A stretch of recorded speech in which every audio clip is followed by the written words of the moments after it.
यह वीडियो दोस्तों और परिवार के साथ साझा करें। सबसे महत्वपूर्ण बात यह है कि यह अध्ययन आपको बुद्धिमानी से चलने में मदद करे। एक बार फिर धन्यवाद।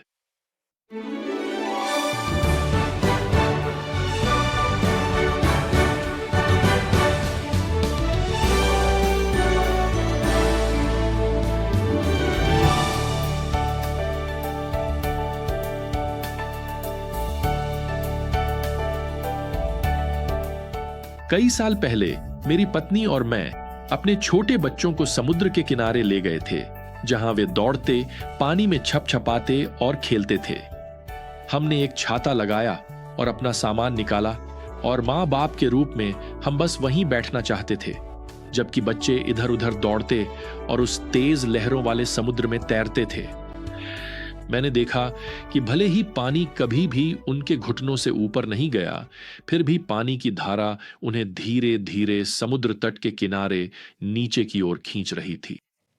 मुझे अक्सर उन्हें आवाज लगानी पड़ती थी कि वे वापस समुद्र तट की ओर मुड़ें और हमारे सामने ही रहें। मैंने उन्हें कहा कि हमारे छाते को अपना निशान माने ताकि वे हमारे सामने ही रहें, लेकिन इससे ज्यादा फर्क नहीं पड़ा।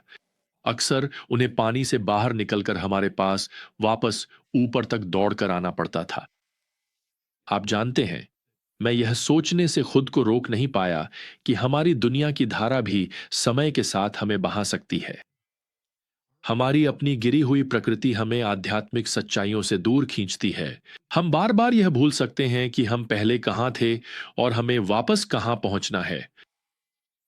तो जैसे ही हम आज इब्रानियों के दूसरे अध्याय में प्रवेश करते हैं, हमें प्रभु की ओर से इस प्रेरित गुमनाम लेखक के माध्यम से एक चेतावनी दी जाती है।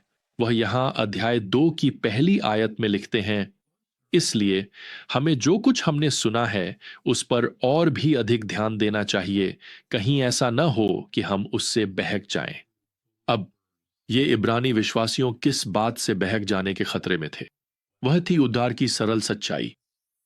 लेखक यहां तीसरी आयत में आगे समझाते हैं, यदि हम इतनी बड़ी उद्धार की उपेक्षा करें तो कैसे बच सकेंगे?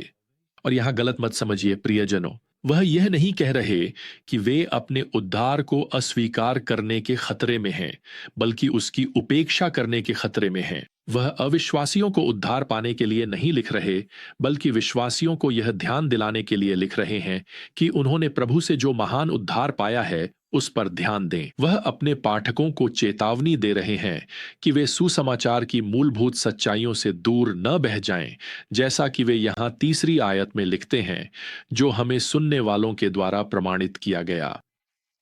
दूसरे शब्दों में, सुसमाचार की पुष्टि की गई, उसे सत्य सिद्ध किया गया उस प्रेरित समुदाय द्वारा जिन्होंने वास्तव में यीशु को व्यक्तिगत रूप से सुना था और फिर उन्होंने उसे आगे बढ़ाया।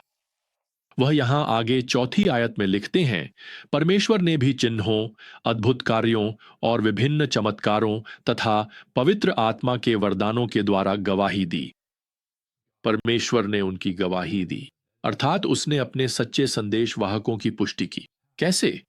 उन्हें ये अद्भुत चिन्ह और आश्चर्यजनक कार्य देकर। इस प्रकार प्रेरितों के संदेश की पुष्टि उनके चमत्कारों द्वारा हुई, और ये चमत्कार प्रियजनों, प्रेरितों के लिए ही विशिष्ट थे। नए नियम के पूरा होने से पहले यह आवश्यक था कि उनके संदेश को सिद्ध किया जाए कि वह वास्तव में परमेश्वर से अलौकिक रूप से दिया गया है। आज के सच्चे प्रचारकों को अपनी प्रामाणिकता सिद्ध करने के लिए न तो मृतकों को जिलाना पड़ता है और न ही कोई चमत्कार करना पड़ता है। अब उन्हें इस बात से परखा जाता है कि वे परमेश्वर के वचन के प्रति कितने सच्चे हैं। तो यहां चेतावनी है, अपने उद्धार की महानता से दूर न बह जाए। दूसरी बात, अपने उद्धार की महिमा से दूर न बह जाए। लेखक यहां छठे पद में लिखते हैं, कहीं गवाही दी गई है, मनुष्य क्या है कि आप उसकी सुधि लेते हैं, या मनुष्य का पुत्र कि आप उसकी चिंता करते हैं। अब इससे पहले कि मैं इस पर टिप्पणी करूं, मुझे आपको बताना है, मुझे यह यहां बहुत उत्साहजनक लगता है। आपने शायद ध्यान दिया होगा, लेखक भजन संहिता अध्याय 8 से उद्धृत कर रहे हैं, लेकिन वह यहां कहते हैं कि कहीं गवाही दी गई है। ऐसा लगता है जैसे उन्हें संदर्भ याद नहीं आ रहा है और यह मेरे लिए एक उत्साहजनक बात है। मुझे नहीं पता आपके साथ ऐसा होता है या नहीं, लेकिन मैं अक्सर एक पद उद्धृत कर सकता हूं, पर उसका संदर्भ याद नहीं रहता। खैर, अब इस लेखक के बचाव में कहूं तो उनके समय में पुराने नियम को अध्यायों और पदों में विभाजित नहीं किया गया था। व्यवस्था विवरण या यशायाह बस लंबे स्क्रॉल्स थे। पहला अंग्रेजी बाइबल, जिसमें अध्याय और पद दोनों के विभाजन थे, वह 16वीं सदी में प्रकाशित जेनेवा बाइबल थी। अध्याय और पद इसलिए जोड़े गए थे ताकि विश्वासियों को अपनी जगह खोजने, बाइबल का अध्ययन करने, पदों को याद करने और निश्चित रूप से दूसरों को सिखाने में मदद मिल सके। तो जब आप नए नियम के लेखकों को पुराने नियम के अंशों का उद्धरण करते हुए पाते हैं, जैसे कि उन्होंने यहाँ किया, तो वे संदर्भ के रूप में अध्याय और पद नहीं दे सकते, क्योंकि उस समय वे थे ही नहीं। यहाँ लेखक भजन संहिता अध्याय 8 से उद्धरण कर रहे हैं और यह उस सब का उल्लेख करता है जो मानव जाति ने आदन उद्यान में खो दिया था। ईश्वर ने उन्हें बनाया था, जैसा कि वह यहाँ पद 7 में लिखते हैं, कुछ समय के लिए स्वर्गदूतों से थोड़ा कम, और उसे महिमा और सम्मान का मुकुट पहनाया और सब कुछ उसके पैरों के नीचे अधीन कर दिया। यह ईश्वर की मूल रचना थी। आदम और हव्वा के पैरों के नीचे सब कुछ था। वे आदन उद्यान के राजा और रानी थे। जानवर उनके अधीन थे और बगीचा उनका महल था। लेकिन पाप ने सब कुछ बर्बाद कर दिया, है ना? उन्होंने अपना मुकुट खो दिया और आज मानव जाति सृष्टि पर प्रभुत्व नहीं रख रही है। मैं अपने पिछवाड़े में उतरने वाले एक भी पक्षी को नियंत्रित नहीं कर सकता, न ही मेरी स्क्रीन वाली बरामदे में छेद करने वाली एक भी गिलहरी मेरी बात सुनेगी। आज्ञा मानना तो दूर की बात है। खैर, आप जानते हैं, यह सब एक दिन बदल जाएगा, क्योंकि यीशु अपने छुड़ाए हुओं को सब कुछ पुनः स्थापित करेंगे। इस पर आगे और चर्चा करेंगे। अब पद 9 हमें प्रभु के बारे में बताना शुरू करता है, पर हम उसे देखते हैं जो थोड़े समय के लिए स्वर्गदूतों से कम बनाया गया था, अर्थात यीशु, जो मृत्यु के दुह के कारण महिमा और आदर का मुकुट पहनाया गया। पद 10 हमें बताता है कि वह उद्धार के कर्ता के रूप में बहुत से पुत्रों को महिमा में ले जाएगा। दूसरे शब्दों में, यीशु जो मानव जाति में आए, वे वह महिमा और प्रभुत्व मानव जाति को वापस दिलाएंगे जो पाप के कारण खो गया था। आदम की संतान ने जब से पाप संसार में आया, तब से इनमें से कोई भी चीज प्राप्त नहीं की है, लेकिन एक दिन यह सब बदल जाएगा। प्रेरित पौलुस यीशु को दूसरा या अंतिम आदम कहते हैं, जैसा कि प्रथम कुरिन्थियों अध्याय 15 पद 45 से 39 में लिखा है। वह एक नई जाति, एक उद्धार प्राप्त जाति बनाएंगे और जो आदम ने खो दिया था उसे फिर से प्राप्त करेंगे। बस यीशु के जीवन को देखिए। जब वे इस पृथ्वी पर चले थे, उनके कार्य हमें यह आभास देते हैं कि वह एक दिन हमारे लिए क्या पुनर्स्थापित करने वाले हैं। उन्होंने मछलियों पर अधिकार दिखाया, उन्हें बताया कि कहां तैरना है। यह लूका अध्याय 5 में है।